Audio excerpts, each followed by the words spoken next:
రాత్రి ఏం జరిగిందో గుర్తుందా? ఏం చేశాను? రాత్రి ఎంత పని చేశాను? అంటే రాత్రి గొంతు కొంచెం నొప్పిగా ఉంటే క్వార్టర్ చిచి కొంచెం కషాయం తాగాను. ఆ, ఏమైంది? కషాయం తాగావు నువ్వు? కషాయం తాగావా నువ్వు? కషాయమా నువ్వు తాగింది? అసలు ఇంత కష్టపడి కూర్చొని ప్రపోజ్ చేస్తే తీర్పులు చెప్తావు నువ్వు?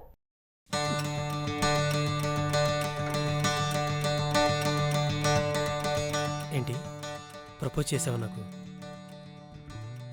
పెళ్ళవట్లేదని ఉద్యోగం కోసం నేనొస్తే పెళ్ళే సెట్ అయిపోయింది. ఇంటికి ఫోన్ చేసి చెప్పేస్తా.